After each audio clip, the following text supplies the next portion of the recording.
Welcome to everyone. Welcome to everyone. Yes, Christine and Terry, you can begin.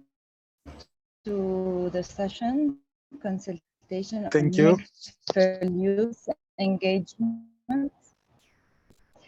We're so happy to have you all with us, and we can't wait to hear. So we're gonna wait a bit.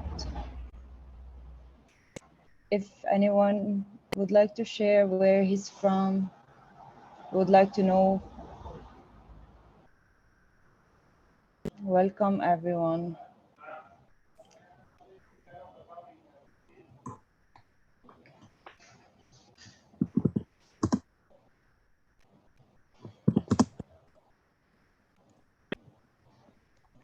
Hello, hello. Hello. We're so happy to have you here, and we can't wait to hear all of you. Hello, good afternoon. Obina from Nigeria. Welcome to the first consultation of the series Torchbearers of the SDGs Consultation on Meaningful Youth Engagement and the Agenda 2030.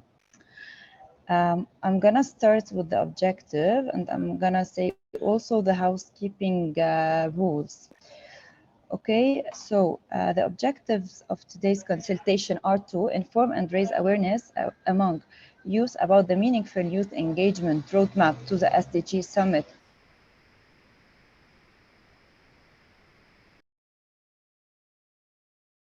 Hi, Christine, you are muted.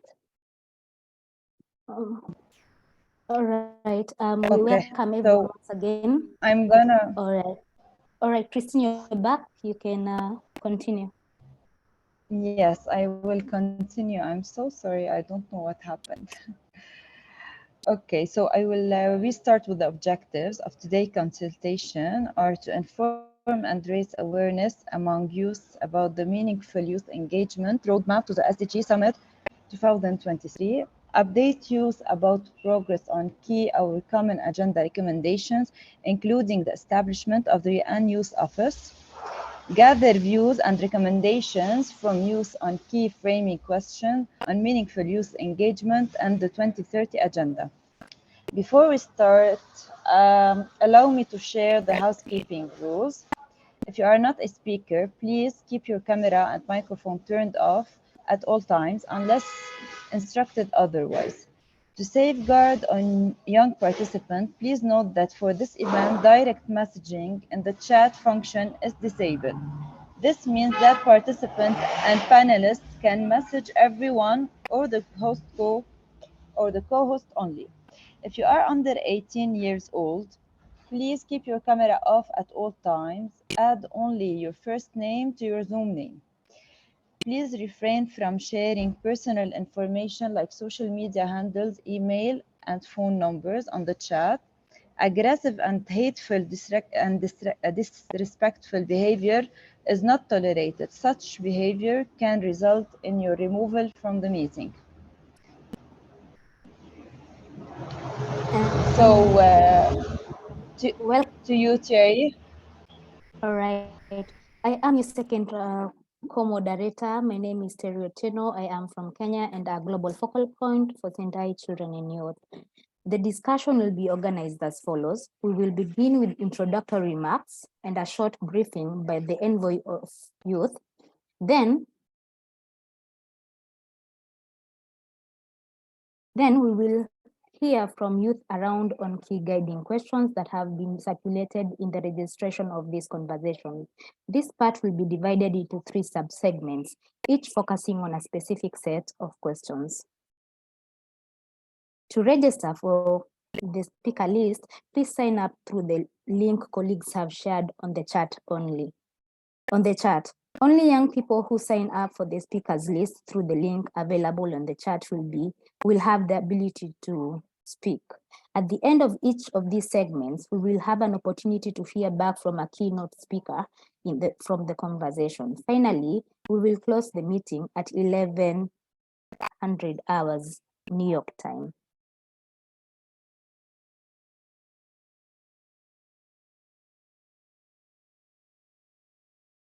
Additionally, some of the information I would like all of us to remember is that there is a simultaneous interpretation available in the 6 UN official languages in Arabic, Chinese, English, French, Russian, and Spanish. You can choose the interpretation by clicking on the globe icon at the bottom of your screen.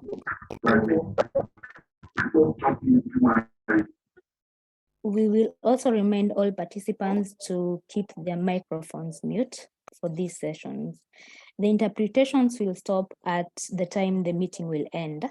And the closed captioning function is also available in English. And finally, please use the chat to share your own perspective in case you will not find time to be a speaker.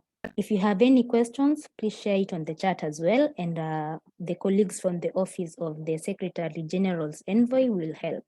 Now, without further ado, I am pleased to invite Jayathma Manayake, the United Nations Secretary General Envoy on Youth, to take the floor for some opening remark and briefing about this process.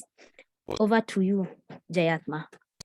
Thank you very much, Terry, and also Christine for kicking us off this morning. Well, good morning, good afternoon, good evening to everyone joining us from around the world. Thank you very much for being here. It is a pleasure to welcome all of you to this consultation on meaningful youth engagement and the 2030 agenda, and to see so many young people join us today from around the world.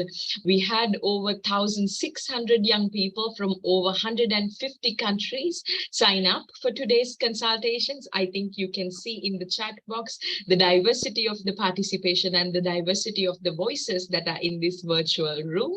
Among the registered participants, 52% were women and over 50% self-identified with groups of young people most left behind, including 19% indigenous young people, 14% youth from ethnic minorities, 14% youth living in conflict-affected areas, 9% LGBTIQ plus youth, and 7% youth with disabilities, to name a few.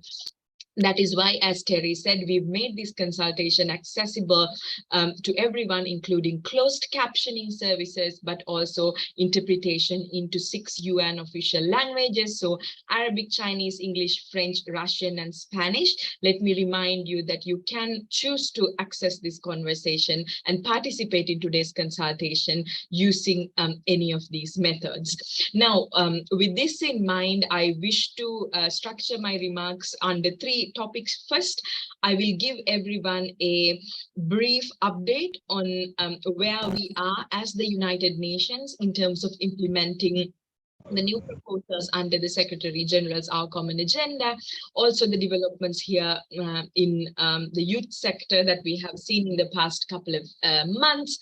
And then we will go into today's consultation, why it's important and what it aims to achieve.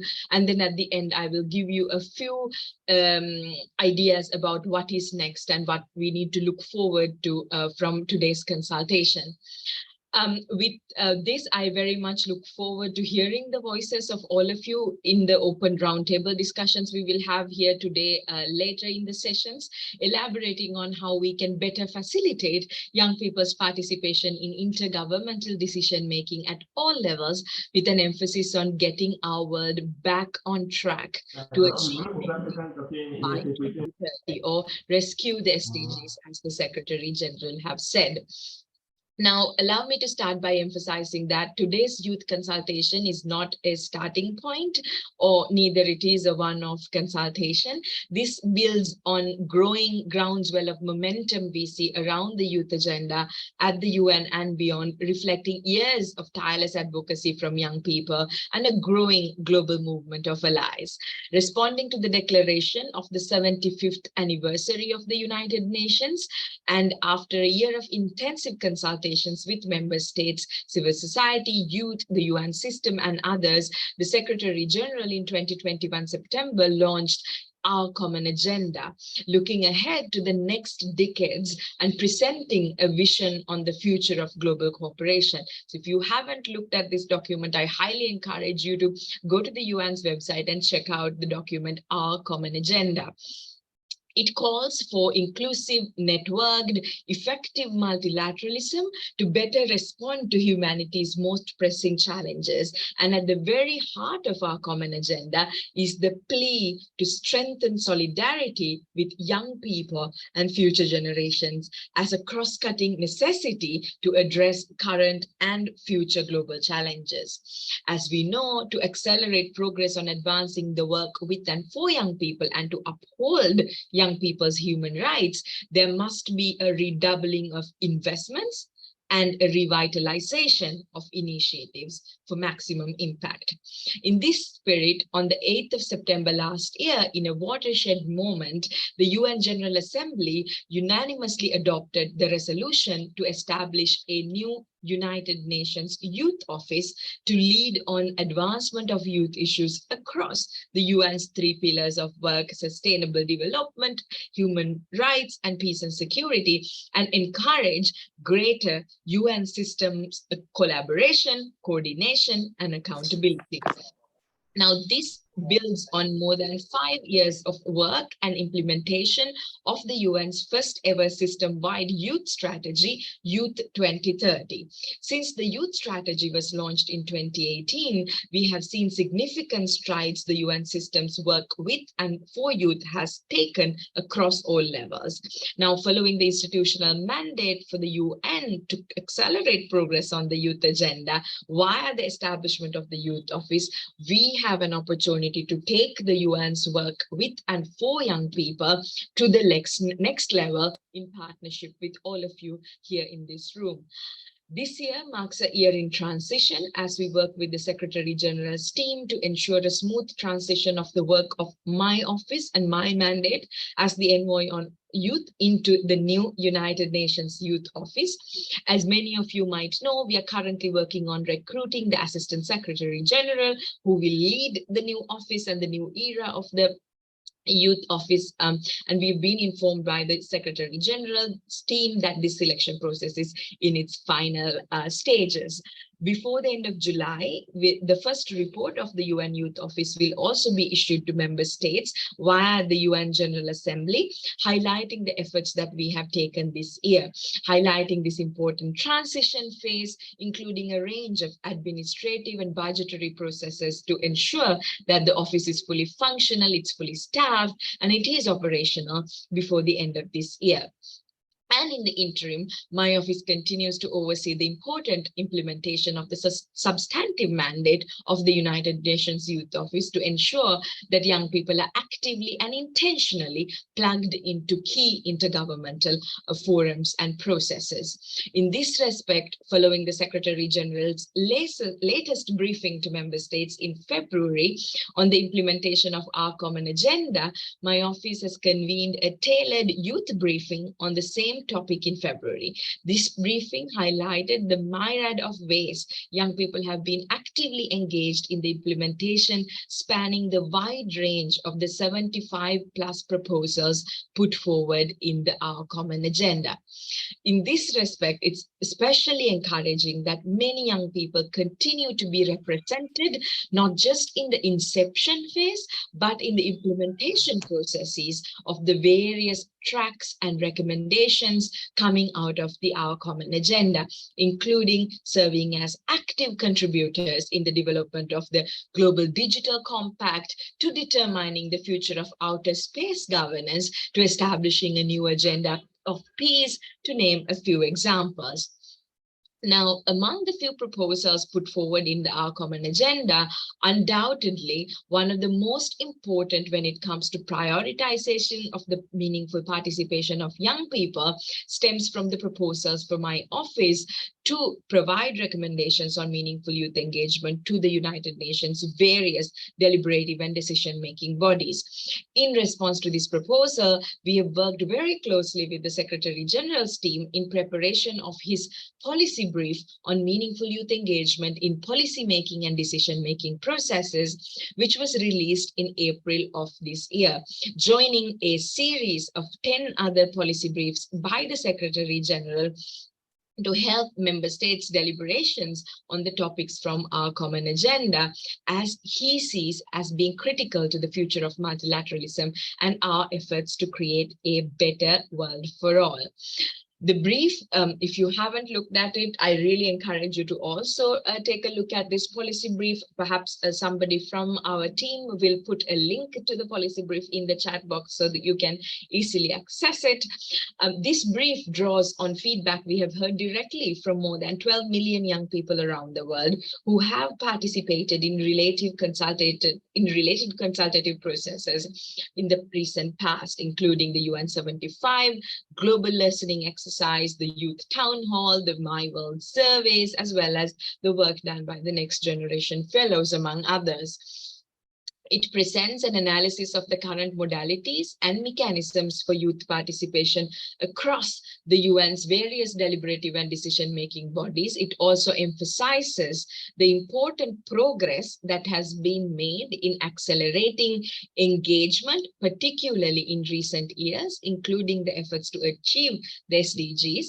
It also puts forward a series of wide-ranging proposals for the consideration of member states, spanning from establishment of a global standard on meaningful youth engagement to the strengthening of youth engagement across the UN's decision-making processes to dedicated efforts to ensure more representative youth participation at the UN. With this brief, I truly believe we have a unique opportunity to channel our collective advocacy and outreach to member states to ensure that a commitment to meaningful youth engagement is front and center for the forthcoming SDG Summit, which will convene in September, but also the Summit of the Future that will be convened in 2024. Now, in parallel to the launch of the policy brief, in the lead up to the ECOSOC Youth Forum, which I hope many of you were part of, my office has also joined various UN entities together with CSOs and youth partners to host a global online consultation on youth and the SDGs, which culminated in an insights paper summarizing key highlights and recommendations. Over 650 young people shared their views and recommendations on how they think youth can be better engaged as full-fledged partners in SDG implementation. Some key insights of that work highlighted that young people are already contributing to SDGs in a variety of ways. It was also clear that young people see the bigger picture and they're breaking down silos within the SDGs. Following this process, two key milestone moments at the global level are the SDG Summit in September and the Summit of the Future next year. The SDGs are seemingly disappearing in the rearview mirror as we approach the midpoint of the 2030 agenda.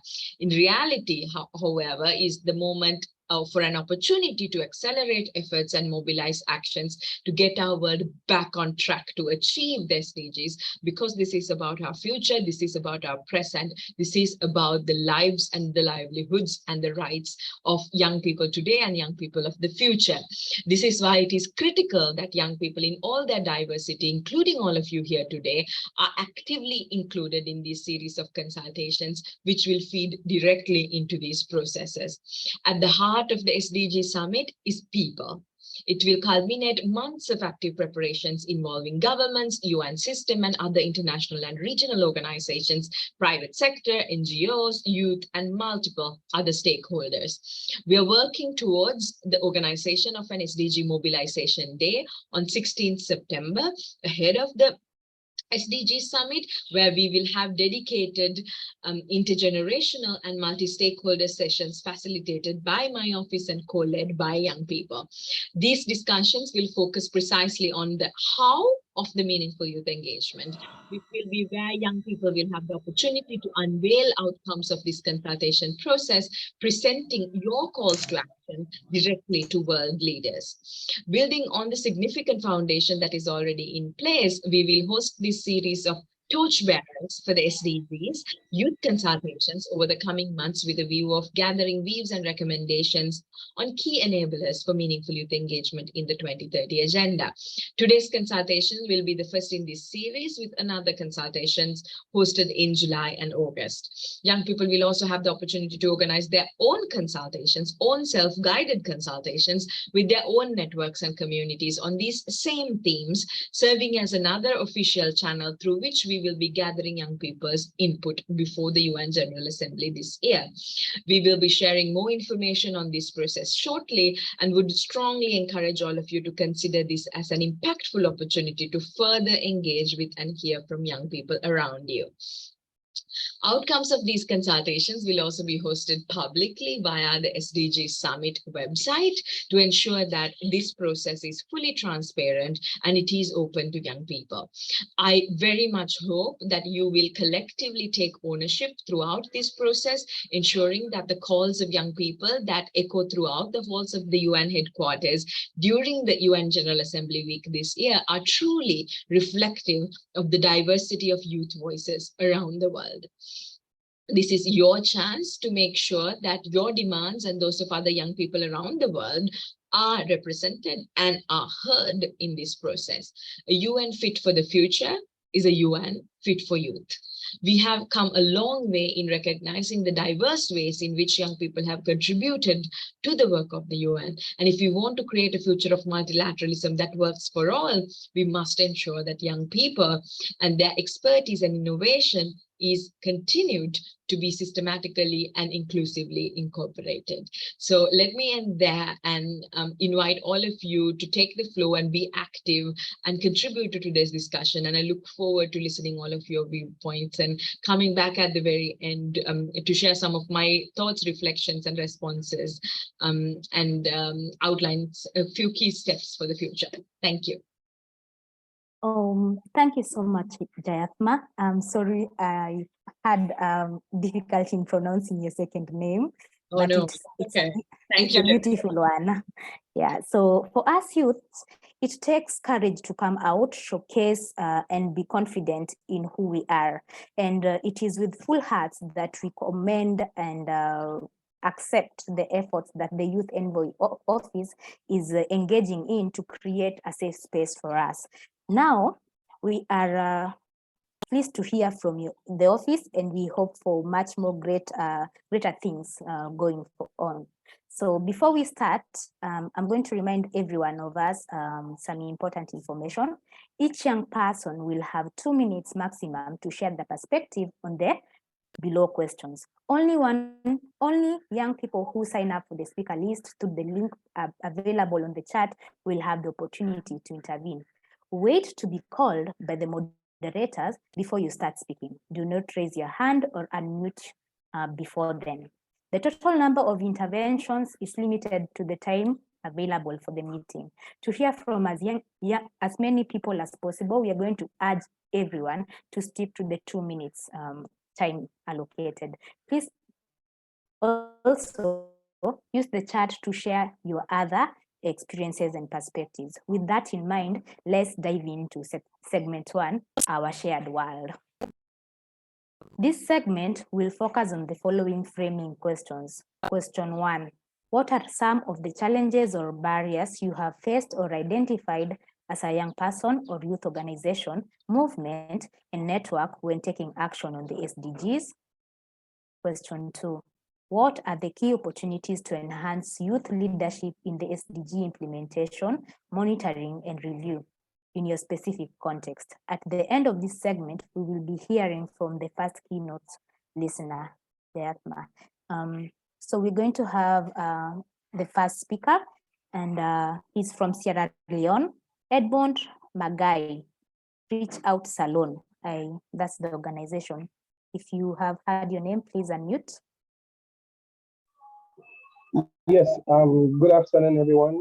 This is Edmond from Sierra Leone, West Africa, and I'm the founder and CEO for Reach Out Salon, a youth-led organization that focuses on transforming coastal communities. I want to say thank you for this privilege to be on this podium. And for me, as a youth leader and a social mobilizer in my country, one of the biggest challenges that we have faced so far is so like the work we are doing, we support SDG 4, like providing access to education. We target vulnerable children who are underprivileged to see how we could support the work of the government. But in turn, we tend to get the support back from the government to support us in pointing the work that we are doing, because sometimes in my country, for example, Sierra Leone, we have the free quality education, wherein the government focus on children who are in school. So for me, I see it's not enough. So what we are doing in my organization, we go out there, we identify children who are not benefiting from the free quality education. So we go out there, we identify the kids and bring them to school. So sometimes we have to fight with the government to see how they can support. So for me, in a nutshell, our government needs to be honest with us as young people. And it's not about saying youth employment, they are supporting youth, but we have to see it in reality. And we should link it with the work that we are doing to see that indeed we are. Thank you. Thank you, everyone. Thank you. All right, we're going right ahead with the second speaker, Atkia Asima from Bangladesh.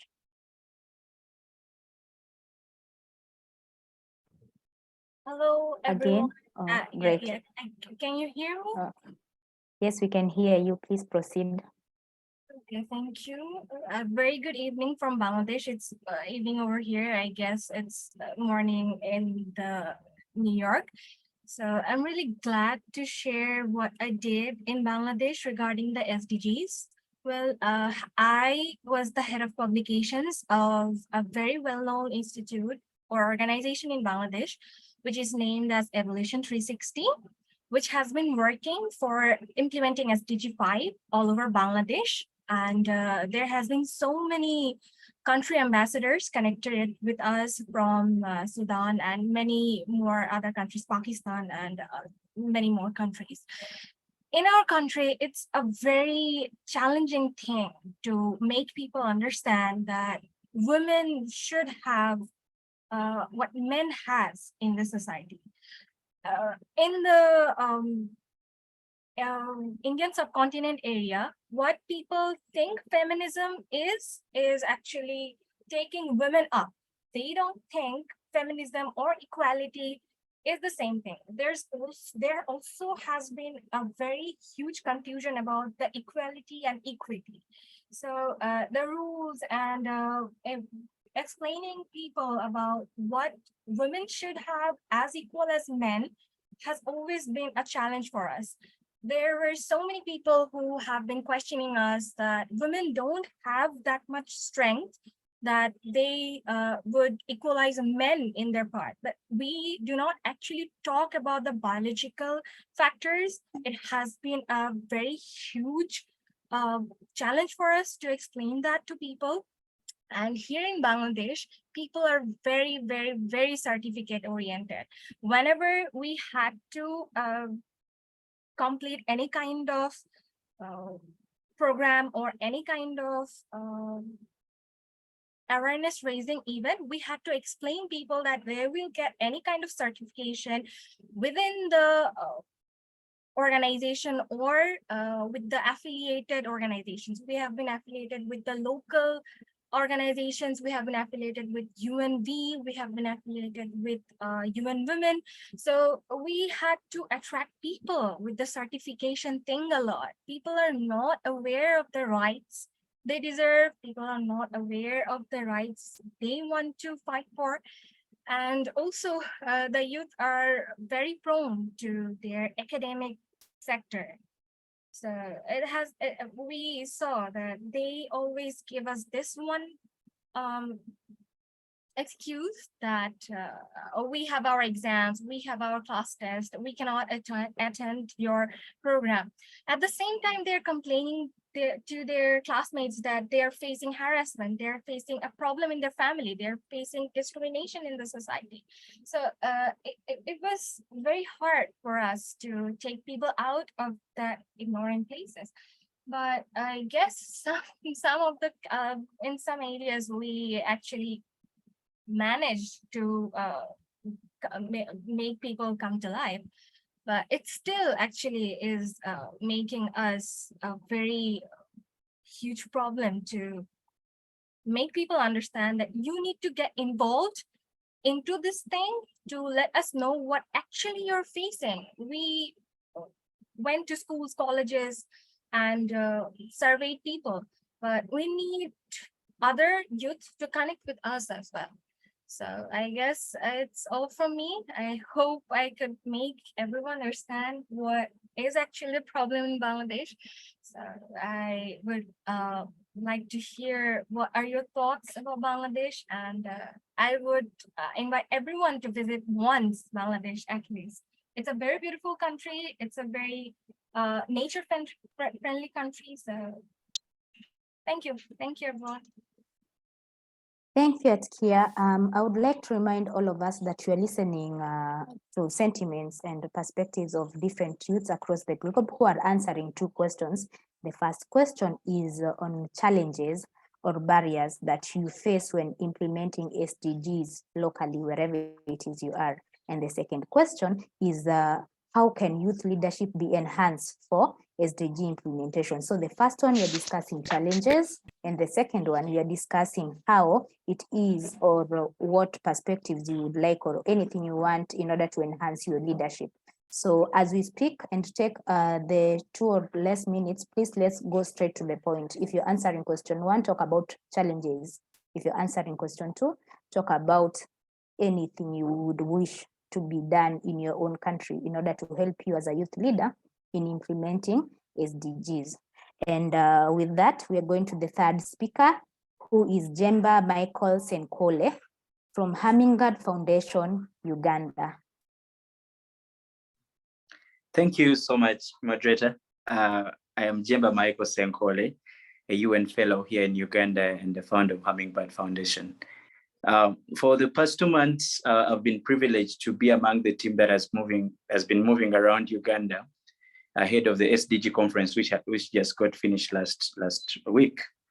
And we were doing consultative work and skilling youth and trying to understand what are the issues affecting them. Along these moving all over the regions, there are two major things that came up. And the biggest issue that most of the youth brought up was funding of youth and youth-led institutions or organizations. Why? Most of the banks and financial institutions have made it so hard for youth who are trying to implement SDGs in whatever area of the SDGs, 1, 2, 3, they've made it so hard for them to get funds because they are asking for things that cannot be attained by the youth. Most of the youth that are directly doing the work are between 18 to let's say 35. And if they have just come out of university and you need collateral of land, you need collateral of a building, how is it possible for you to have these people really implement what they have in mind? And that has been one of the biggest things that limits them or limits the impact of whatever initiative they've started. The other thing was there is a lack of youth participation in policy. Us being the biggest percentage that is occupying the country, you would expect us to really contribute to the policies that are going to affect us because they directly affect us.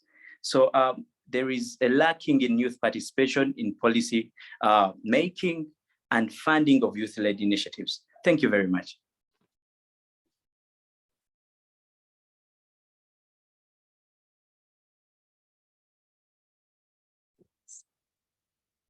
All right. So thank you so much, Jemba. We're going to Stefania Frel, University of Vienna, Austria. Hello, thank you for letting me speak. I think one of the major challenges of reaching the SDGs is that there's too much tolerance against everything which is against SDGs. So what I mean with that is that I think they are not the UN is not pushing enough on equality and climate change, and sometimes I have a feeling like this. It's like we in Austria say like preaching water, drinking wine. It's like for equality, but then they don't pay their interns. It's hard getting in. It's hard engaging, and it's only getting easier if you maybe visited one conference, and for that you need time and resources.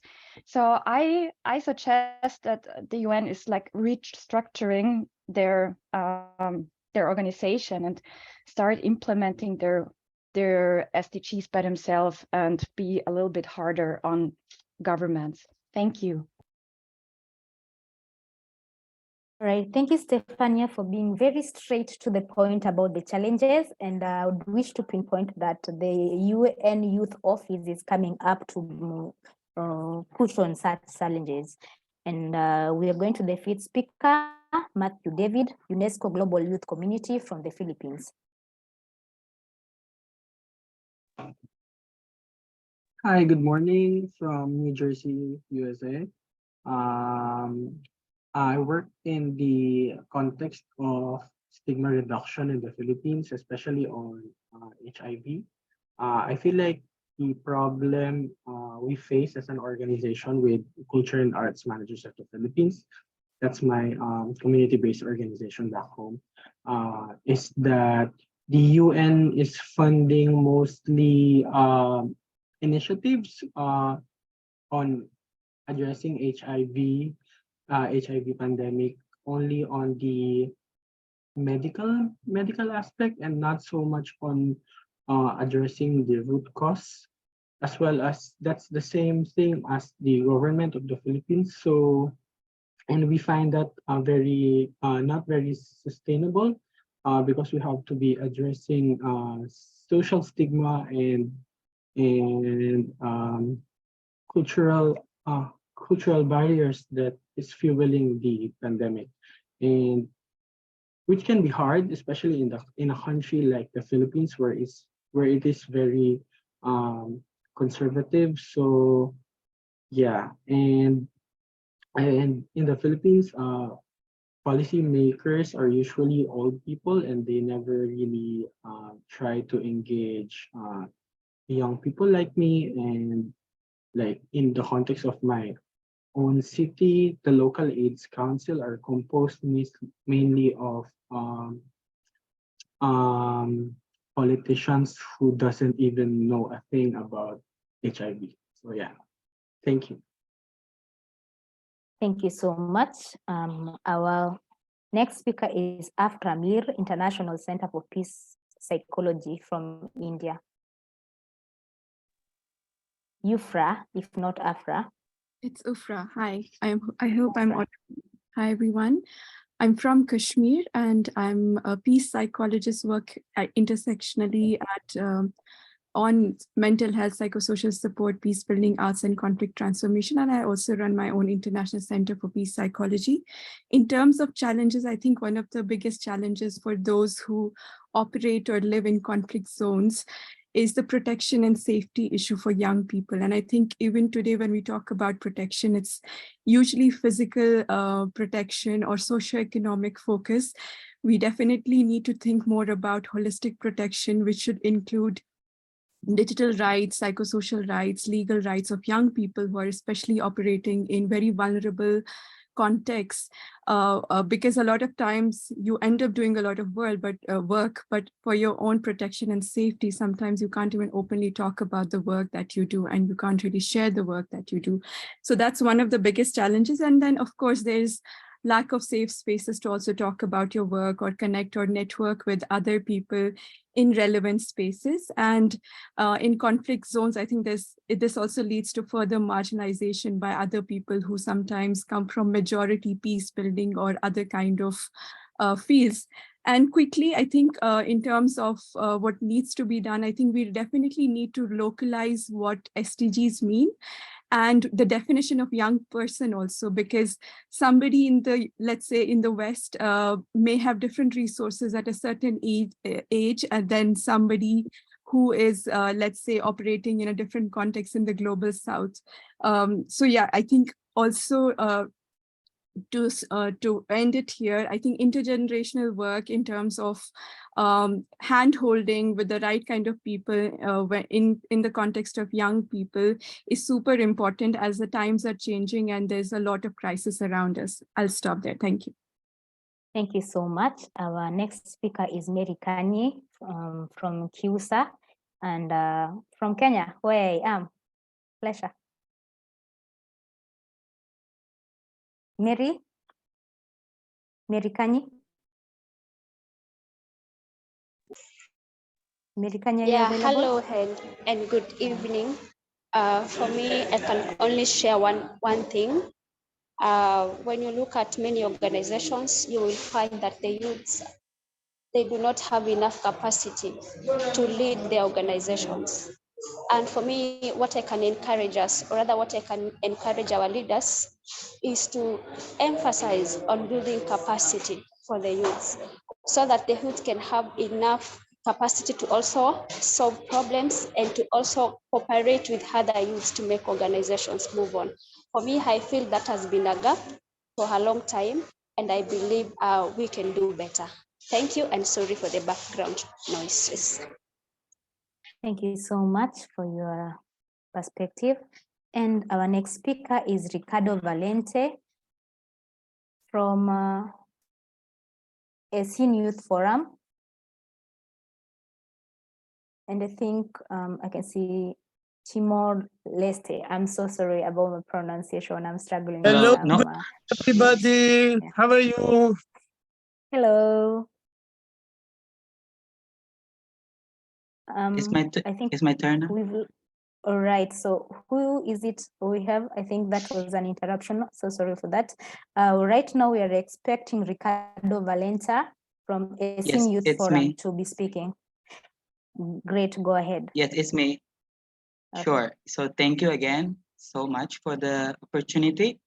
My name is Ricardo. I am from Timor-Leste. It's a small island located between Australia and Indonesia. I'm working also with ASEAN Youth Forum. It's a youth-led network operating across Southeast Asia region. So our work mostly focus on human rights issue with the emphasis on LGBTQ rights and women's rights. So I think to answer to the first question is the biggest challenge that we observe so far is that equal accessibility to opportunity, whether it is physical or online.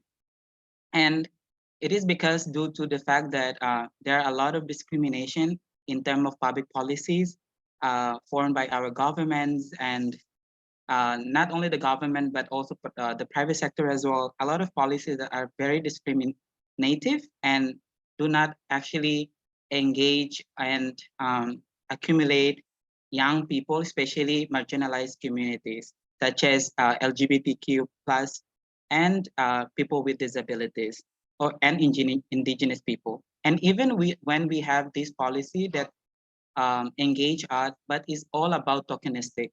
It's all about tokenism. It's all about we go there and fill in the quota. But what we want to change is that we want to really have the voice that people can actually listen to and people can actually see and take into the consideration and implement those aspiration and voices coming from these marginalized communities. Right, and then the third is that when we want to talk about meaningful participation, where the participation of young people, we should also recognize that under young people, the scope of young people itself, it has a lot of diverse group in the young people. So the first step is that we really need to recognize this diversity that we have under young people, this diversity group that we have, and it means that it also consists with, like, again, people with disability and LGBTQ people as well.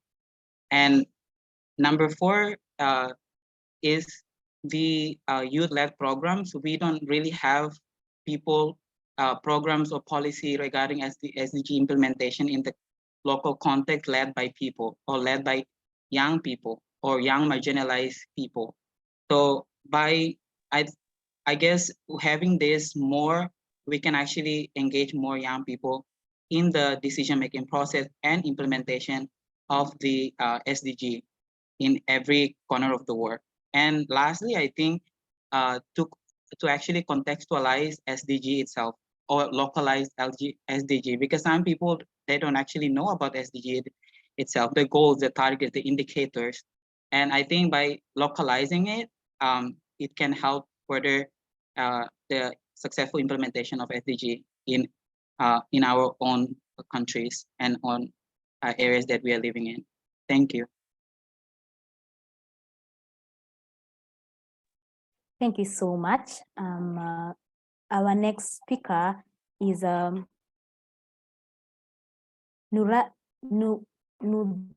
Yusuf from Global Governance Innovation Network in India.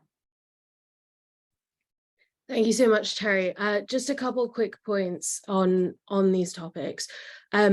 Firstly, I think it's very hard, in addressing the second question, it's very hard to hold member states accountable to implementation and monitoring if they don't submit their voluntary national reviews. So as young people, we need to be pushing for member states to submit their VNRs. Secondly, as part of the UN Youth Office, aside from what Jayatma mentioned about development, peace, and human rights, I think we should also encourage environment to be a pillar of the work that the UN Youth Office takes on as well, so that we're sort of looking at some of these cross-cutting issues. Additionally, well, the SDGs cover a lot of things. There are some cross-cutting issues that the Sustainable Development Goals don't necessarily address directly, like the advancement of digital technologies and the inequalities that come with digital governance. So I think as youth, also considering the cross-cutting things that apply across the Sustainable Development Goals when we do our monitoring and review are particularly important. Some of us are working on, and we always encourage sort of inputs and support with toolkits to support the monitoring and implementation of different parts of not just the Sustainable Development Goals agenda, but also the Summit of the Future agenda, and generally a toolkit for young people who want to be engaging in this space. Because importantly, it's not just about showing up on these calls and giving the 2-minute speeches, it's also about reading all the reports that the UN Youth Envoy is putting out there, reading the policy briefs, reading other parts of the Our Common Agenda and engaging in those meetings as well, so that we can equip ourselves as experts to engage in this space, because that generally gives us more equal footing in these conversations. And finally, I think young people have a specifically important role to play as bridges between the SDG Summit and the Summits of the Future that are going to happen in 2023 and 2024 of September. There is also a ministerial meeting happening in 2023 September for the Summits of the Future as well. And I would be encouraged to see young people engage across the board in that ministerial meeting as well, and engaging with the ministers. And it would be great if there could be spaces created for youth who are present at the SDG Summit to engage with the ministers in regards to the Summit of the Future, so that they can be a part of defining the scope of the SOTF as well. And the very last thing is to say, I really hope, and I hope as a youth community, we can really push for young people to be part of the delegations of the Summit of the Future process as well, so that not only are we engaging sort of meaningfully in the SDG Summit, but we're taking that knowledge capital into the Summit of the Future process too. And I'll stop there. Thank you so much.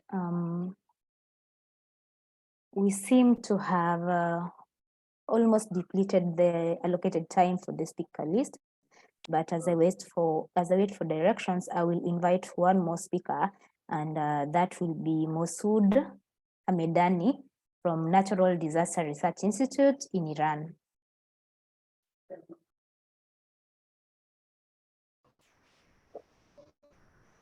Mosood Ahmedani. Okay, hi, could you hear me? Yes, Yeah, could you hear my proceed. voice? Yes, we Okay, can. thank you very much for this opportunity. I would like to highlight SDG 13, climate action. And I have been working for National Disaster Research Institute. We're working on disaster risk reduction and management. And I would like to highlight some challenges, but the most important ones are in most decision-making sessions, a young person could not participate, and the average age of participants are more than 40s, unfortunately. So young people should and must participate in even high-level meetings, and we should hear their voices. And the second challenge is gender equality. Unfortunately, in most sessions, I saw that the members of the board and all of the members are men, and we couldn't hear voices of the women. And as you know, women are more vulnerable when a disaster happens. And the third one is that most people in Iran has limited access to the internet, and they should using VPN, and they could not engage on any campaign and initiative because they couldn't full access to the internet. And the fourth one and the last is a lack of financial resources for initiatives. For example, 2 years ago, we ran a cell phone application named Living with Hazards, and but because of the financial resources, we could not extend that application to increase the awareness of the people. And we put the maps of the hazards and the games and so on that application. But because of the financial resources, we could not extend that application to version 2, and we couldn't also find any financial supporters. Thank you very much for this opportunity. Thank you very much. I see that I only have 2 more speakers left. I request them to be direct to the point so that we can invite the youth envoy for her remarks. Now that is Afofenzi Moses Scholar from Cameroon. Again, Afofenzi Moses from Cameroon. The floor is yours.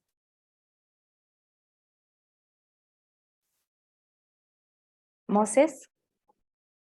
All right, we will go to the last speaker, Mahmoud Popal from Afghanistan, associated with the Fedowos University of Mashhad.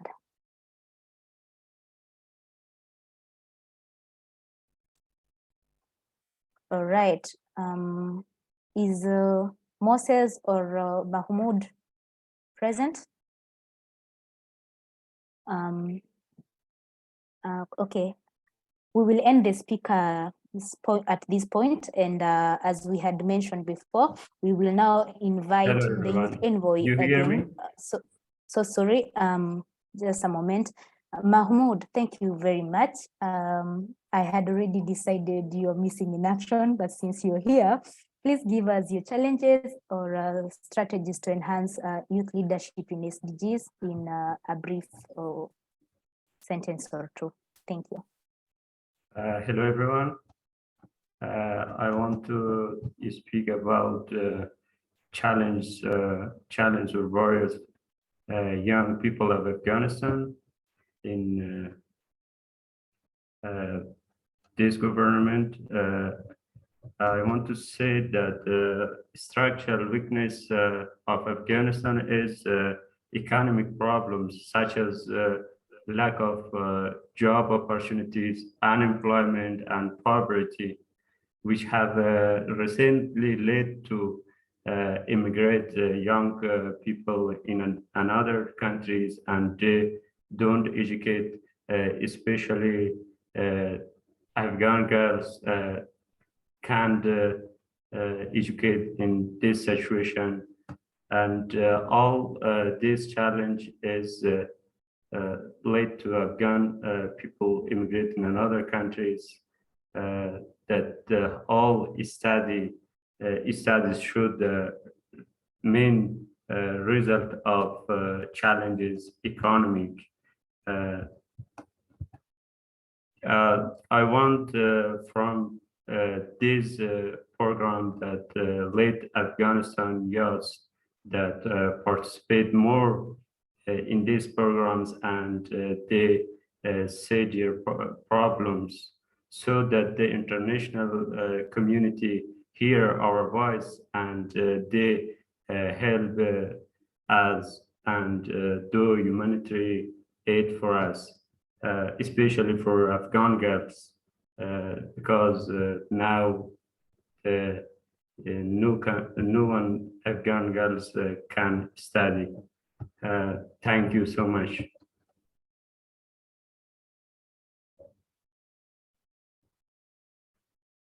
All right, thank you so much for your sentiments. And now, without further ado, we are going to invite the Envoy on Youth, Jayathma, to respond because she was the keynote listener. Jayathma? Thank you very much, Terry, and thank you very much to the participants. So we will I'm going to be very short because I know that many young people want to speak and I want to give as much as time possible. So to do justice to all the youth who spoke so far, I'll quickly summarize what I've heard. I think a number of you spoke about education and skills development, jobs, poverty, how that is affecting young people's realization of their full potential and contribution to the SDGs. I heard this from Edmund from Sierra Leone, but also right now from Mahmoud from Afghanistan as well.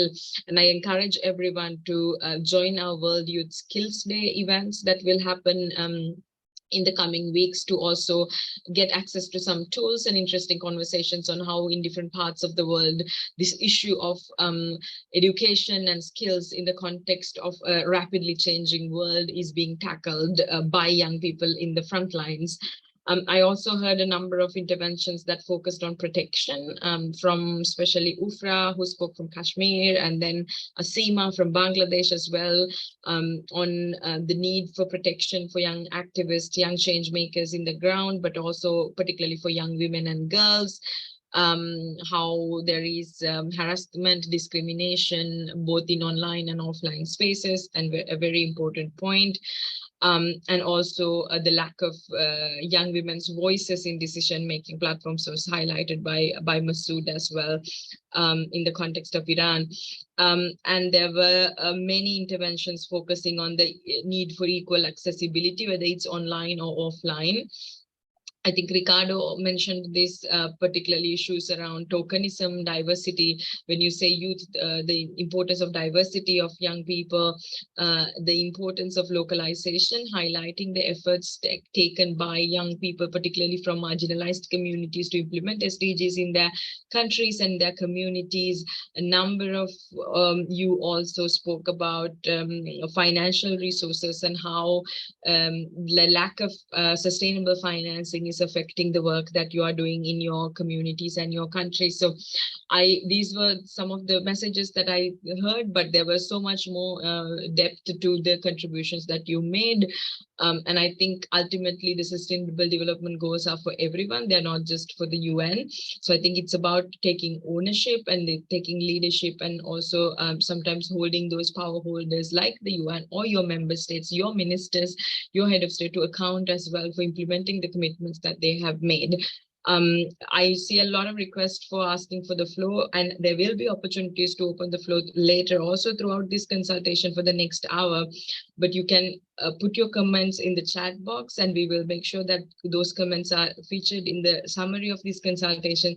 There will also be 2 more consultations in July and August that you can further participate and contribute to, and we will find different ways to make sure that all of your contributions are heard and reflected in the summary of these series of inputs that we will provide to the SDG Summit. So please bear with us, as we have a large number of, as I said, more than 1,600 people have registered for this consultation. So we are trying to provide the opportunity to everyone, but it could be that you might not get an opportunity to speak today, but don't be discouraged. There will be other opportunities and other ways of contributing to this conversation. Thank you very much, and over to you, Terry and Christine. Thank you very much for your sentiments, Jayathma. And at this point, we are now done with segment 1, and I'm going to invite my co-moderator, Christine, to take over. Thank you very much. Thank you, Terry, and thank you, everyone. Your participation is well appreciated. Now let's move to segment 2, our shared future. This segment will focus on the following framing questions. How can youth be better engaged as full-fledged partners in SDG implementation? How can meaningful youth engagement, in particular of marginalized and vulnerable people, be further strengthened and mainstreamed in SDG implementation, monitoring, and review at global, regional, national, and local levels, including grassroots? Again, we remind people to respect the 2-minute limit and register through the speaker list link if you wish to speak. You may also continue to share your views through the chat. And I also would like to say if you would like to speak in Arabic, in French, in Spanish, feel free. We have the translation part.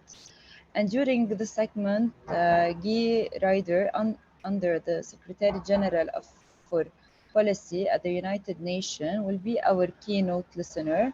We will hear his reflection at the end. So now it's your time. Please, I will invite Leila Tolajian from the International Coalition Against Modern Slavery to start speaking. And after Leila, Westerline Charles, please be prepared to speak after Leila. The floor is yours, Leila. Hello, sorry, thank you so much. I'm going to leave my video camera off because I've been having some Wi-Fi issues, but thank you so much to the host for creating this opportunity for young voices to be included, and thank you to all the other young people. It's been great hearing about your efforts. To introduce myself, my name is Lila Talajian. I founded the International Coalition Against Modern Slavery, a grassroots network aimed on educating people on this crisis and empowering individuals to take action, and I'm beyond excited to be hearing about the progress with the UN Youth Office. It is imperative that we expand opportunities for young people to contribute to high-level forums like the United Nations General Assembly and the Human Rights Council. Right now, the United Nations Youth Delegate Program is extremely limited and inaccessible for most young people. Only 31 countries had youth delegates to the 2022 General Assembly. This does not allow for adequate representation, and thus so many perspectives are left out in this program. The issue I work around, modern slavery, overwhelmingly affects young people and relates to many of the Sustainable Development Goals, including quality education, gender inequality, climate action, reduced inequalities, and more. This is also an issue that is extremely underaddressed by policymakers.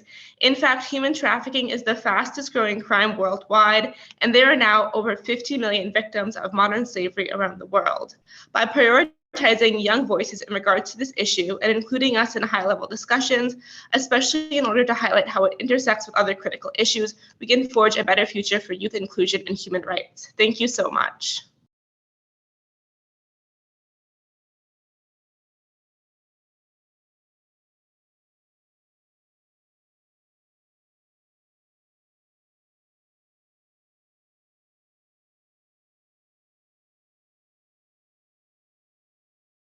Thank you, Lila. Next up. Thank you. Yes, go ahead, Christine. Yes. Next is Westerline Charles from Haiti. Si vous voulez parler en français, go ahead. And after Westerline, Asti Cambo Martial, it's your turn. So the floor is yours. Je dis bonjour à tout le monde. En fait, je suis Westerline Charles. Je viens d'Haïti. Bon, Haïti, un pays francophone, disons. Nous parlons le créole et le français, mais dans notre milieu professionnel, nous parlons l'anglais et d'autres langues. En fait, je suis très contente d'être là parmi vous. C'est vraiment un grand plaisir pour moi de participer dans ce Zoom. OK? En fait, dans mon pays, les choses ne vont pas très bien, surtout en termes d'accompagnement des jeunes pour la mise en place des ODD. Mais il y a des organismes internationaux qui nous conseillent, qui nous accueillent, disons, dans l'implémentation des 17 ODD. Mais le problème, en fait, c'est une question de manque de ressources, tout ça. Parce que lorsqu'on veut parler de l'implémentation totale des jeunes dans la mise en œuvre des ODD, disons, il faut voir la question de ressources, la question d'accompagnement, la question de résultats en termes d'objectifs fixés. Mais en Haïti, avec le problème, avec la crise socio-politique et économique, ça a tendance à diminuer, disons, à rendre les résultats moins probables. Parce qu'on peut, sinon, si on veut faire quelque chose, disons, et à cause des problèmes d'ordre quotidien, tout ça, on ne peut pas mettre en œuvre notre capacité en termes de potentialité pour faire avancer le projet, disons. Et c'est un pays difficile, tout ça.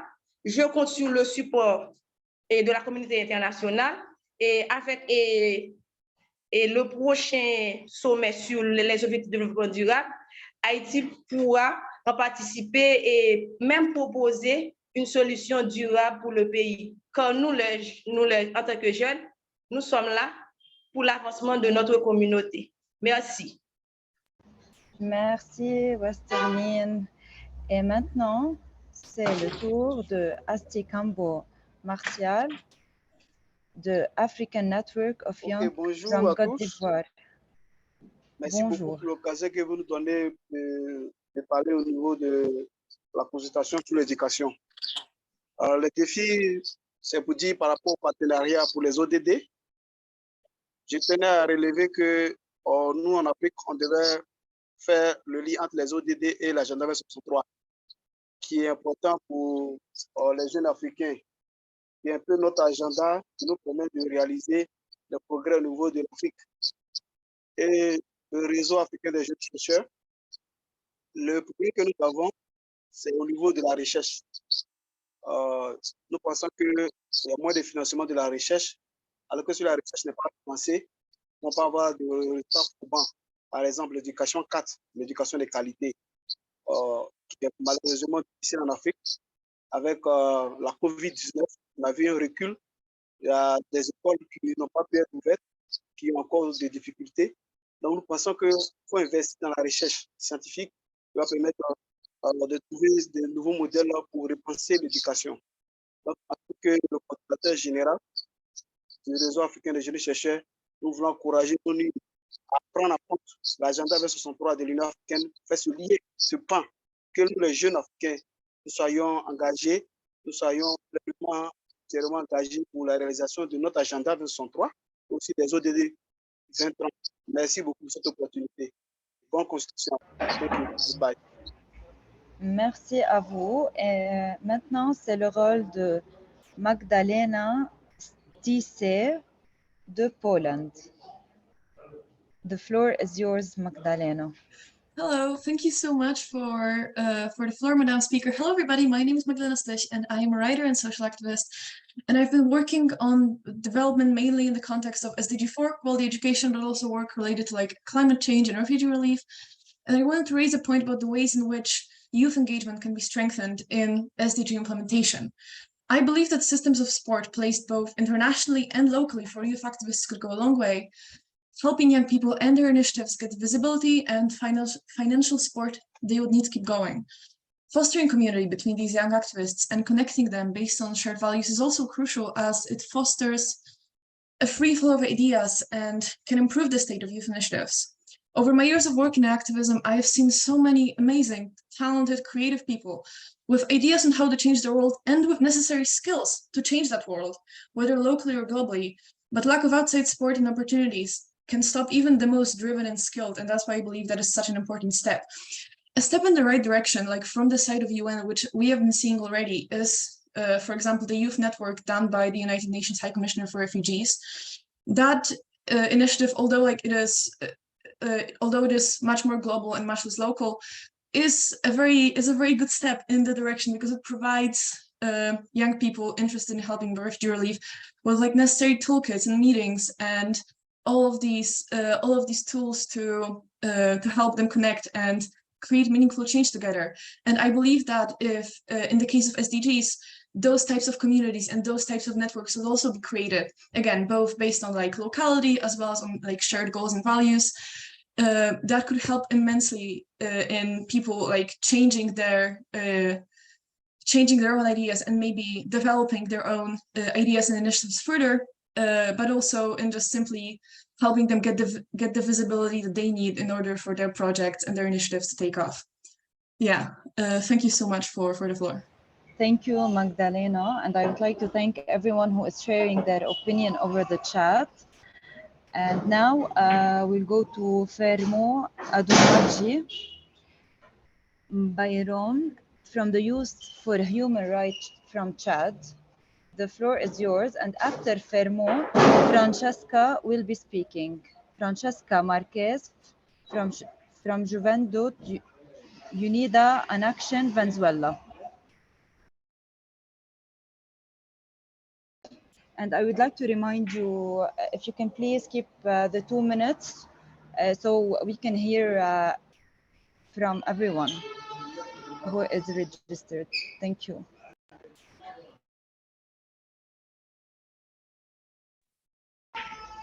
So the floor is yours, Fermo Admudji. Sorry if I pronounced it wrong.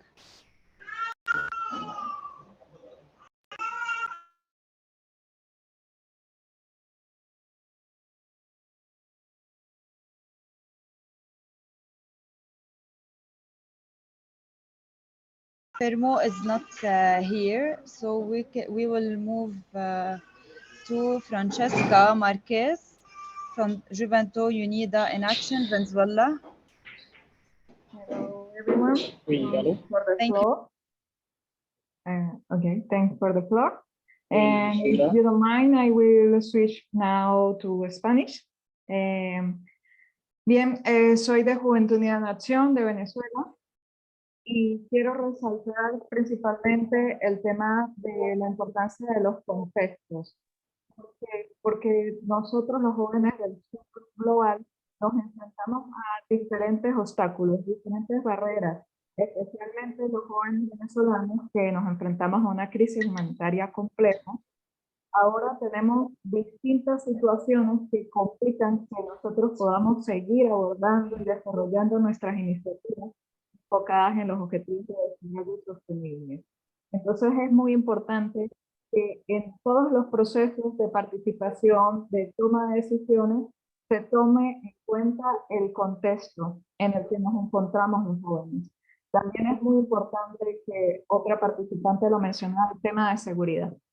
Cuando estamos desarrollando iniciativas vinculadas a la defensa, al desarrollo de los derechos humanos, siempre nos encontramos en riesgo.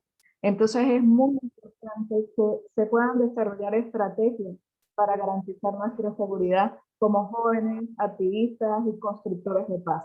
Otro tema muy importante que quiero poner en agenda es el tema de la salud mental.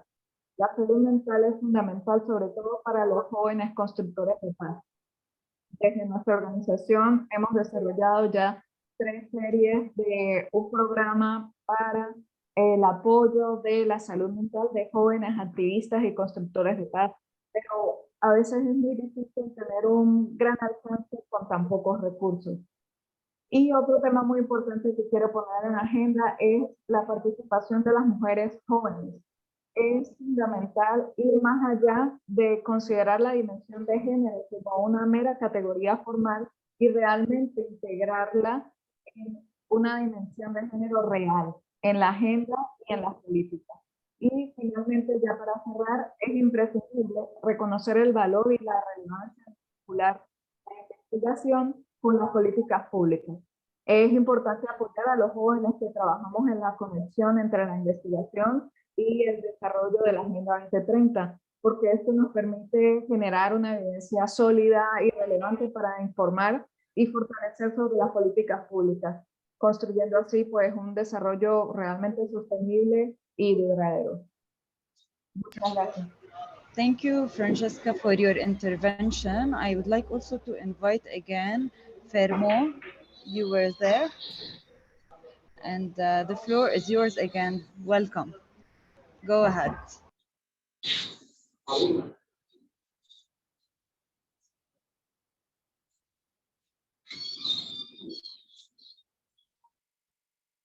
We can't hear you well, Fermo.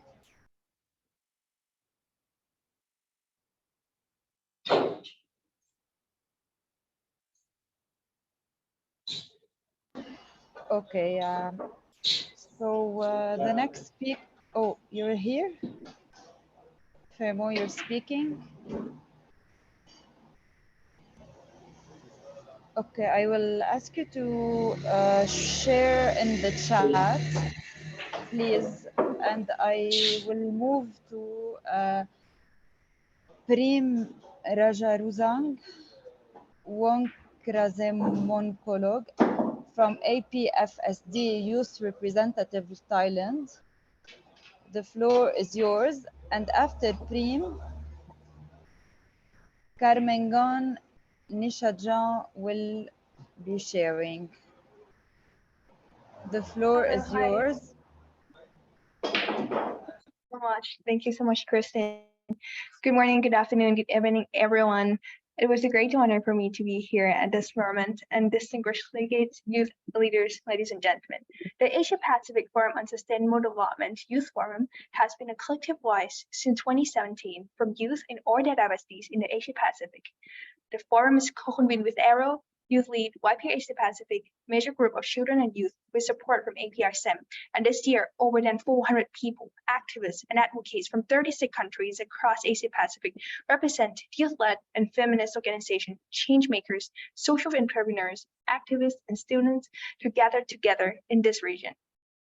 It has been a space and inspiring platform for everyone to taking action, to have more voices to being heard, and more awareness from policymakers. And as we have youth as a full-fledged partners, we had conduct together a call to action that says about our concerns and our body our demand for a sustainable, inclusive, and human rights solution focused towards sustainable development. It is actually emphasized again and again that if gender equality and equality is not realized, SDG cannot be fully achieved. And if youth are not included in the decision-making levels. So we need support and investment to ensure that meaningful participation and leadership of young people, women and girls in all their diversity in decision-making, including planning, implementation, and monitoring process regarding to the COVID-19 recovery and implementation of the SDGs. We have to prioritize gender equality, human rights, equity, meaningful and inclusive youth engagement, reproductive, sexual and reproductive health and rights, and comprehensive sexuality education. These services must be included into the new universal health coverage policy plans and financing mechanism. It's youth, women, children are the most vulnerable in climate change. So if we had a better implementation of a deeper understanding of opportunities, advantages, and trade-off with these energy policy and program design, we create investment in scientific research, disaggregated data development, and especially encouraging opportunities for girls' education in STEM to better understand and realize children and youth situation with more youth and more access to technological devices to save their internet and foster innovation, entrepreneurship, and better working environment for women, for more gender responsive, disability-friendly, and inclusive infrastructures. We are here to ensure that partnership, empowerment, and engagement of young people in all their diversity with various identity and disabilities are agenda change in climate action, ensuring sustainable livelihood with a clean energy for COVID-19 recovery and funding for SDG that are equitable without corruption and include the needs and priority of young people across all the diversity. So please join us at APFSD Youth Forum to come together and make impacts and take action and change the world into a better place for all. Thank you. Thank you so much for this intervention. And now we will move forward with Carmen Gam Nishantan from EEGAI Sri Lanka. And after Carmen Gam, Marie Jose Koulibaly from MGCY will be speaking. So the floor is yours. The floor is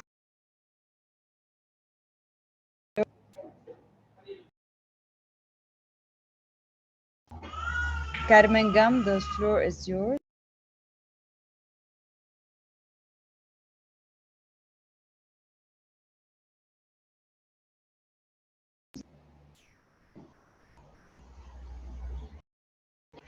Okay, I will move to the next speaker, Marie Jose Koulibaly from MGCY.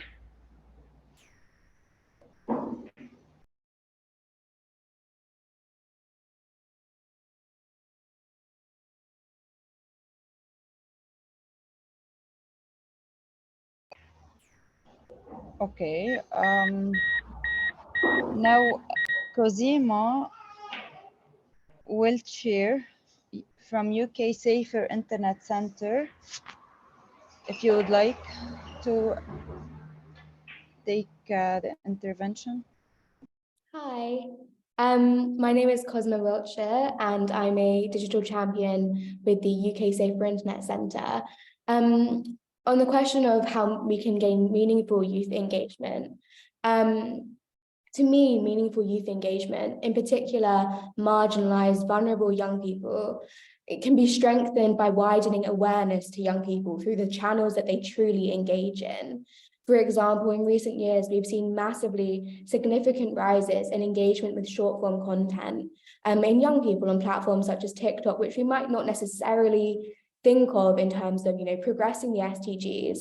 But today, up to 7 in 10 young people consume their information through short-form content on the internet. And so, to me, in order to increase meaningful engagement, we must communicate the work of the SDGs through channels that young people directly engage with, such as short-form content, to reduce the information gaps in terms of what the SDGs actually are. Because as a young person, I know that not all of my friends and my peers, even who work in similar spaces, are aware of all of the SDGs. And so by communicating what they are, the work going on to promote them, young people can form opinions. And if they can form opinions, then they are more likely to share them and more likely to be motivated to share them meaningfully. Yeah, thank you. Thank you so much, Cosima, for your intervention. Thank you to all the speakers for your opinion and for all what you shared. Now we will hear reflections from the second keynote listener, Guy Ryder, Under Secretary General for Policy at the United Nations. Over to you. Thank you. Thank you very much, Christine. Thank you to everybody who's intervened, and greetings to the very many participants who are participating in this event. I've been listening very, very carefully to everything that's been said. It's not a very easy conversation to respond to because the issues that you've raised are so very varied and equally they're very important. Let me try to firstly say that on the substance of the work that many of you are involved in, it started with issues of modern slavery. We heard about education. We've heard about safety in the use of the internet, much else. I think this illustrates just how important youth activism is, and by the same token, the inputs, the engagement of young people in the work of the United Nations, be it on delivering the 2030 Agenda and the SDGs or other things. We absolutely need to benefit from everything that you do and can contribute to these all-important processes. Now, I'm going to talk not about some of the substance of the issues that you've raised in which you're engaged every day, but in how we can make this engagement with young people more effective, more, and I think there's an important word here, more meaningful. The Secretary General of the United Nations has recently published a document, and it's really intended for the preparation of the Summit of the Future next year, with his proposals about how to promote meaningful youth engagement in policy-making and decision-making processes. And you see that word meaningful is at the top of his thinking. Let me explain why. In the work that we've done to look at the effectiveness, the satisfactory or non-satisfactory nature of youth engagement to date, a number of things have become very apparent. Firstly, the UN has done a lot. Different parts of the UN system have been very active in trying to improve and to multiply the channels of engagement for young people in the work of the United Nations. And this is documented in the publication I've mentioned to you. And yet there are still things which you, as young people, find unsatisfactory. There are still obstacles. Some of them have been referred to by the participants already in this conversation. And let me just enumerate what seem to be some of the major difficulties that we still face, despite the efforts which have been made. I want to emphasize that. Firstly, the work done shows that there's really quite a big variation across the UN system. There's no uniformity. There are some areas where you find engagement possibilities positive and useful, others much less so. So it's uneven.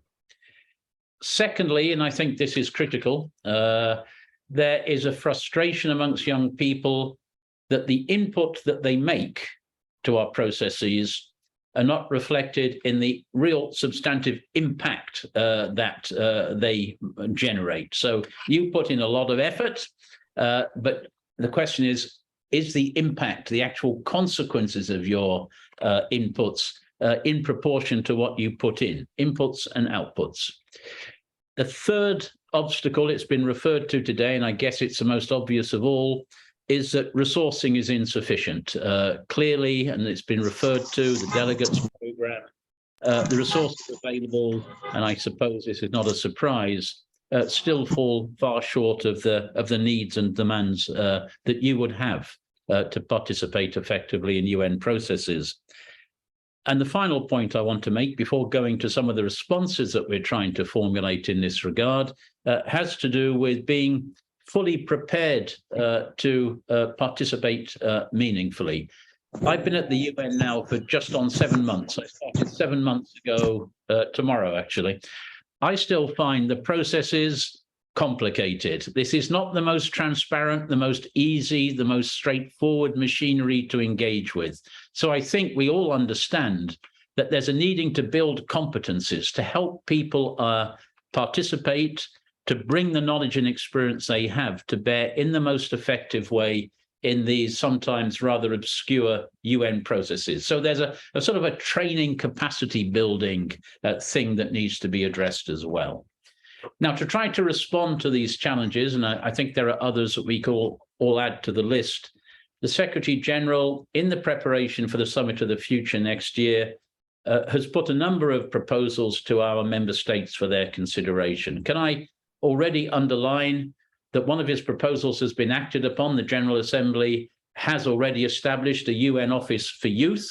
We will have someone in post to lead that office. I think this is really a very strong foundation that we've already got in place that can help us to realize some of the ambitions that we share. So what is the Secretary General suggesting now? Well, firstly, he's encouraging our member states to make a very clear commitment to engage young people in decision makings at all levels, not just at the UN, but at the local, national and regional processes. He wants to see all member states establish national youth consultative bodies in every country. I'm well aware they exist in many, but it's not a universal phenomenon. We need them everywhere. And to follow up on that and to make it real, to make sure that there are monitoring frameworks to make sure that commitments of that type at the national level are truly acted upon, not just promises, but action as well. And what about the United Nations? It's not all about what happens at the national level. Well, the Secretary General is proposing the systematic integration of meaningful youth participation across all parts of UN decision-making, across all parts of the General Assembly. He wants to upgrade the formal status of the existing youth forum that we have in our Economic and Social Council. He wants, and this is answering one of the points that was made by one of the participants, to enhance the youth delegate program. This goes to this whole crucial question of resourcing and ensure that those resources are made available. Now, it is important, I think, to point out that there is another piece which is at the center of the Secretary General's thinking. He wants to establish a standing United Nations Youth Town Hall meeting every year to be convened by the new Assistant Secretary General for Youth Affairs. And this will provide a town hall meeting, a real gathering point, such as this one, but on I think, a different scale, so that we can give some substance to all of these ambitions, to make sure that youth's voices are not just heard, but actually have impact, are acted upon, are considered in the way that you are entitled to have your voices acted upon, and from which the United Nations would certainly benefit, because your voices, without your voices, it really is difficult to imagine us taking our work forward. Now, without going into further detail, the message I want to leave with you is that the Secretary General is not only understanding of some of the frustrations that you have, he's very, very aware of the crucial nature of the contribution of youth voices, and I take into account the gender dimension, which has been strongly emphasized by many participants in this conversation. He actually wants to act upon those thoughts, and these will be issues that will be integrated into the preparations of the Summit of the Future, the whole purpose of which, colleagues, is to strengthen the UN system, to prepare the multilateral machinery of the future to better respond to the multiple global challenges that we face through delivery of the 2030 agenda and through addressing the emerging issues which are arising almost every day as we speak. We could talk about them at great length. So let me close there by saying this has been an extremely important conversation. I hope I've been able to convey to you the importance that the Secretary General gives to what you are saying, and his determination that what you are saying impacts more and more on the work that we do and the decision-making that is taken here at the UN. So many thanks for your participation today, and thanks also for this opportunity. Thank you so much, USG Guy Ryder, for this intervention. Now we will move on with to the segment 3, our shared commitment. This segment will focus on the following framing question: how have you, as a young person or youth organization, movement, or network, contributed to SDG implementation or led initiative on the SDG so far? Again, I would like to remind you that the speaking time limit is 2 minutes. I will also encourage you to speak and mention the international language, and feel free to open your cameras. And please share your opinion also over the chat. The key note listener for this segment will be Jayasma Wickramainiaki, the UN Secretary General Envoy on Youth, who will also reflect on what she heard at the end. Now I will ask Katrina Buzari, LEAP Africa Nigeria, to start her intervention, and after Katrine, Refiloi Mazayonyana from the United Nations Youth Advisory Panel will be the next. And sorry if I pronounced any name in the wrong way. The floor is yours, Katrine. Hello, everyone. Thank you for that. My name is Catherine Basari. I function as Programs Coordinator at LEAP Africa, which is a 21-year-strong youth development organization.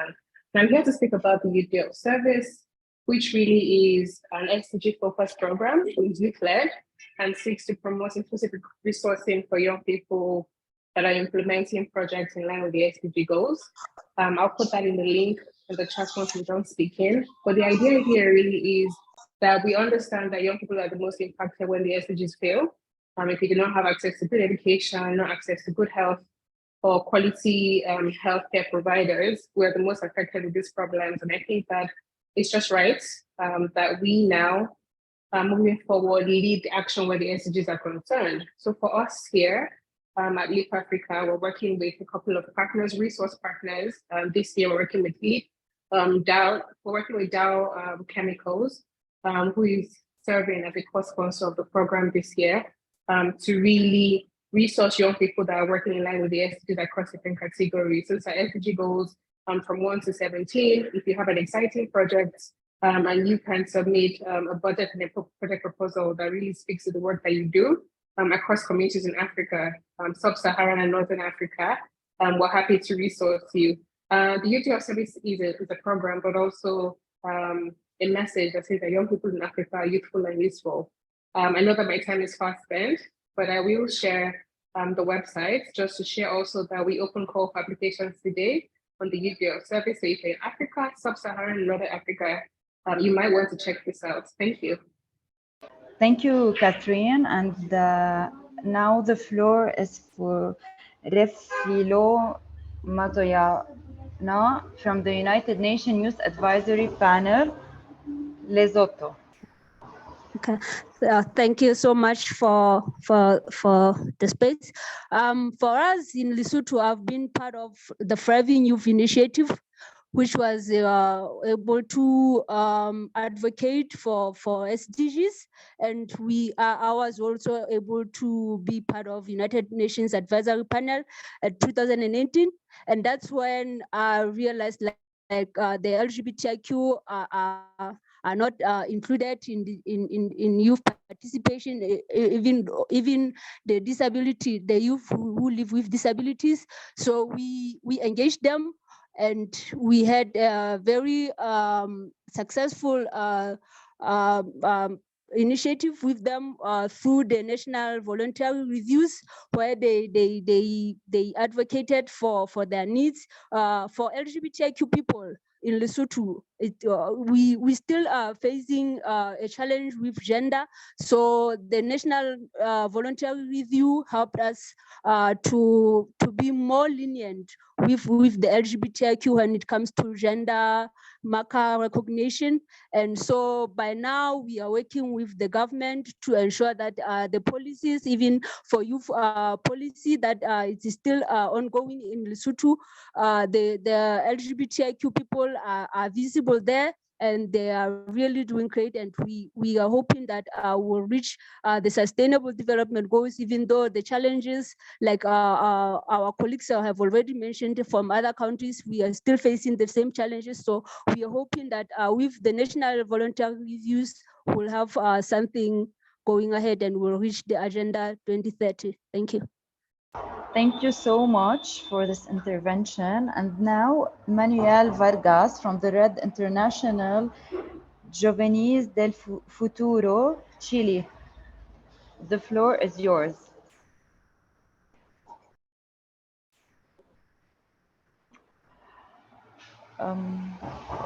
Okay, I think we will move to the next speaker. Olufunke Afesojaye from the Global Youth Coalition for Road Safety Nigeria. The floor is yours. Hello, everyone. Thank you so much.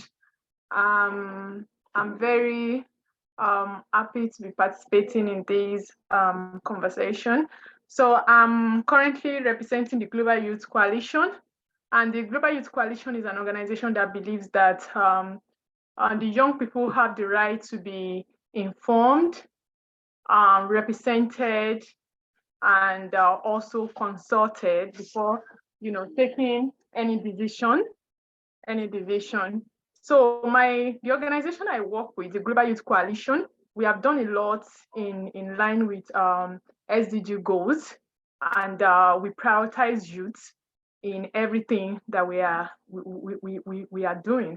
So I would want to add my voice that the UN should please, and the government of all states should prioritize road safety as well, because road safety is a public health issue globally. Thank you very much. Thank you so much for this. And now we will move to Fatoumata Thiam from the Muslim Community Network, Youth of New York, USA. The floor is yours.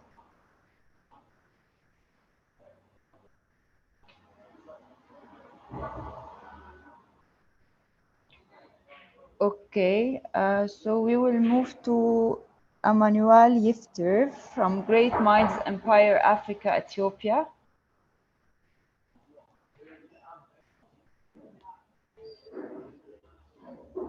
Emmanuel Yifter.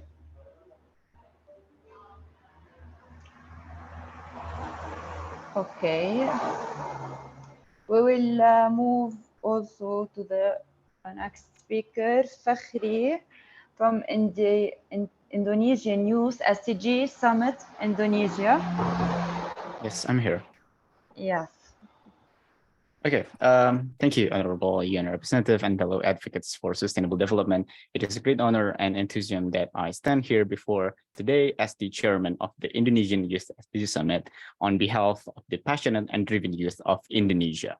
So the Indonesian Youth SDG Summit is a youth-initiated national summit. Our collective mission is to translate the ambition of the SDGs as set forth by the UN into tangible action and meaningful impact within our community here in Indonesia. Because we realize that here in Indonesia, with its vibrant diversity and rich potential, the youth have risen to the occasion that we notice that there are a big problem, which is that also might be the same in their country, is that all of these small NGOs and communities are fighting the battle of realizing the SDGs individually on their own, to the point that some doesn't even realize that they are a part of the SDGs implementation. So the Indonesian Youth SDG Summit serves as a catalyst for change, rallying young leaders from across the archipelago to unite their voices, ideas, and energies.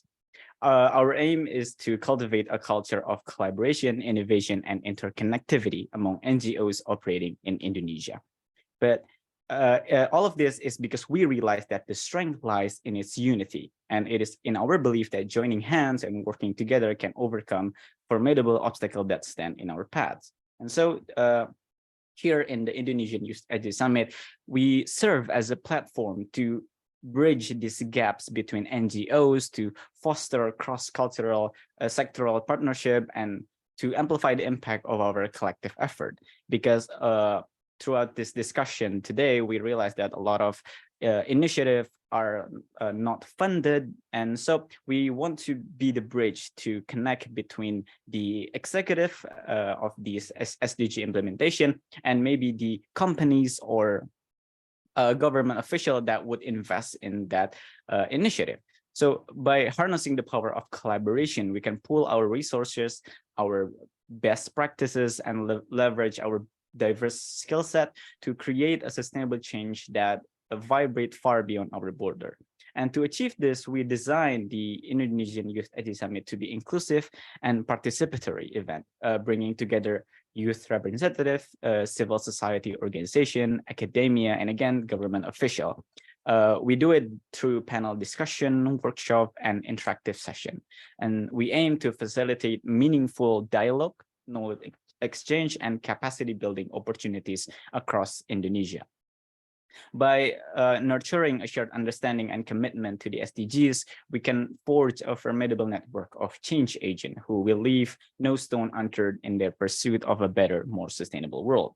And so today, if I can ask for a small favor from all of you fellow advocates, we in the Indonesian Youth SDG Summit are always open if any of you from any background whatsoever want to share your insights and skill to us as a speaker and help the development of the SDGs in Indonesia. And so once again, I extend my heartfelt gratitude for the UN for providing us with this esteemed platform to present our vision and mission. Together, let us build the interconnectivity, especially here in Indonesia. Let's work collectively to fight for the sustainable development goals. By standing united, we can usher in a future where no one is left behind. Thank you. Thank you so much, Fakhi, for this. It is really important to know. And now I will move to Fabrice Kabirigutu from Association of Young Leaders United for Sustainable Development, Burundi. The floor is yours, Fabrice. Okay, thank you. I am Fabrice Tegia. I am from Cameroon. And then I'm working with a program where we have many units in all the country. And then in all these units, I have many representatives, and all of them are young. And the first difficulty that we people have when we started to work with the others was that in all the team, we were the only group of youth, and we have to prove what we can do to improve the development of the programs. And just to let you know, is a program which is working on the agriculture development in the rural area. So we have to prove what the youth are able to do for the development of the rural area in terms of agriculture. So yeah, just try with the ICT tools, and we have tried to put in place by Google Drive, by the cloud, some small application that we people have used, and that tools help us to collect the information in the rural area and to make some analysis with what we can have on internet, and that help us to improve very well the practice and many things in the rural area. So I'm just speaking here to share our what we have done to help the SDG goals to improve in Cameroon. Thank you. Merci beaucoup, Fabrice. Et maintenant, c'est le tour de Angel Zenteno from Mexico. The floor is yours. Okay. Hello. As a passionate young advocate for the right of all individuals, including those facing additional challenges, I have dedicated my efforts to promoting inclusive and accessible education for children with intellectual disabilities in Mexico and in Latin America. This cause is particularly significant for me because my brother, who is on the autism spectrum, has experienced difficulties in accessing quality education that meets his needs and potential. Guided by the belief that every child deserves a quality education and a promising future, I have taken it upon myself to drive initiatives and collaborate with various stakeholders to create a meaningful change. I am proud to be currently involved in a project that aims to raise awareness and promote action at the national level with the goal of improving access to inclusive and high quality education for children with intellectual disabilities in my country and beyond.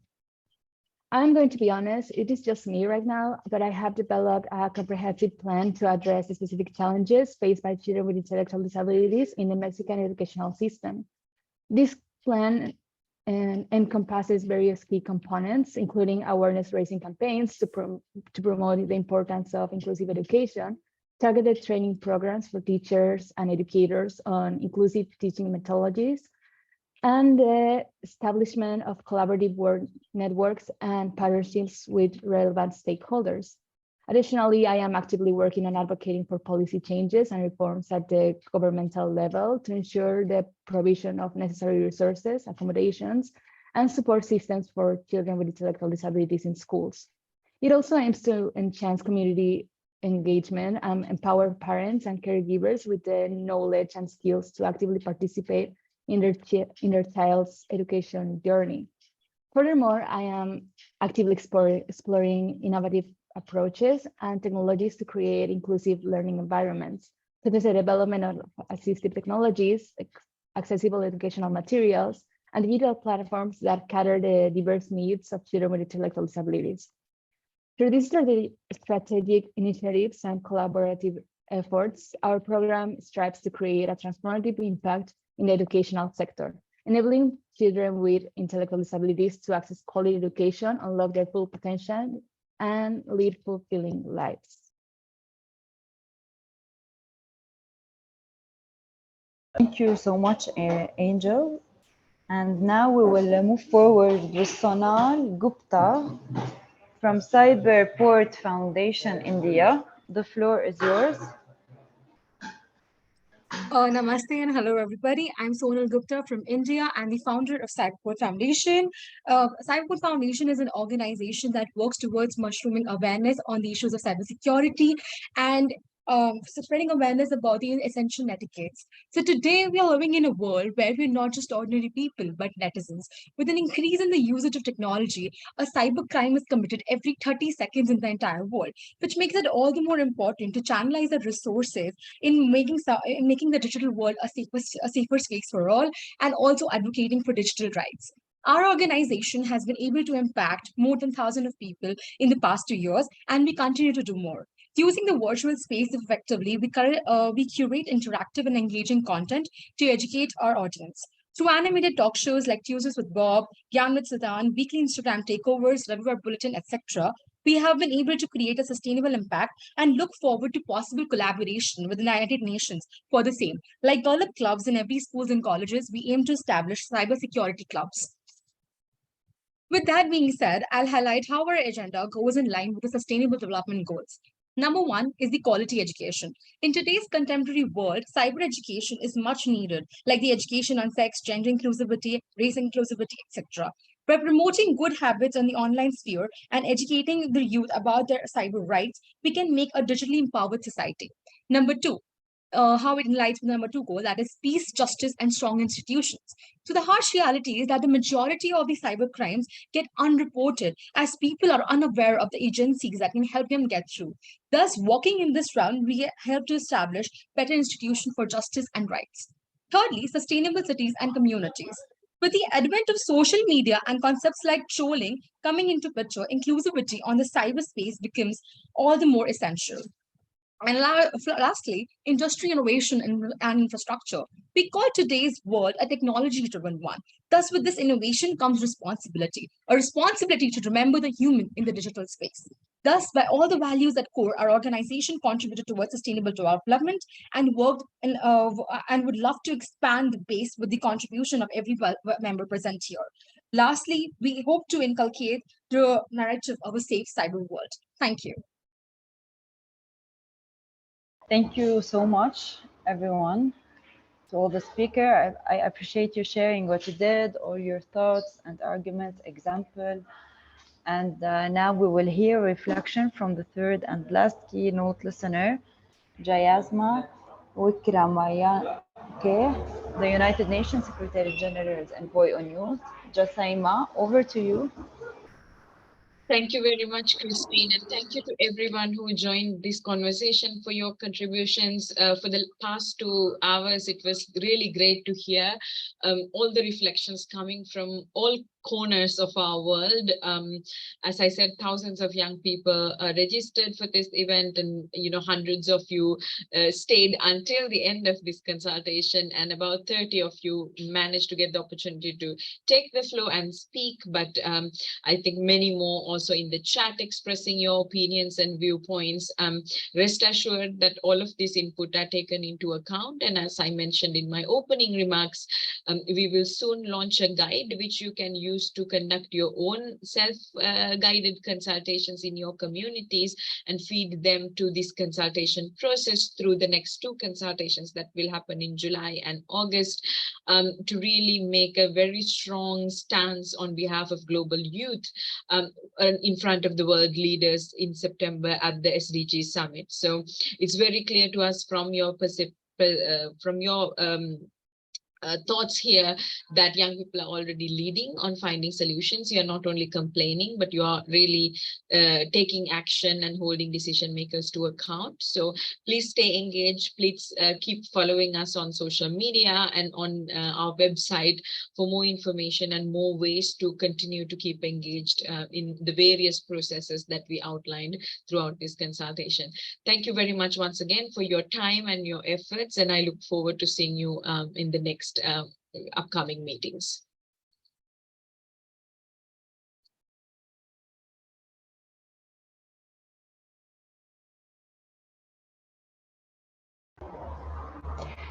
Thank you so much. Thank you, Thank you, Jasaima. everyone. Have a great day. This brings us to end. Yes, this brings us to end of our discussion. However, this is the only. This is the only the beginning of the conversation, as we heard from the envoy at the start of today's meeting. Over to you, Thierry. This consultation is part of the series that will take place between now and September 2023. Stay tuned on the Envoy of Youth social media for information about the next virtual consultation. Moreover, young people, youth-led organizations and youth-serving organizations will also have the opportunity to host self-organized youth consultations in their communities. Now, the youth play a great role in nation building.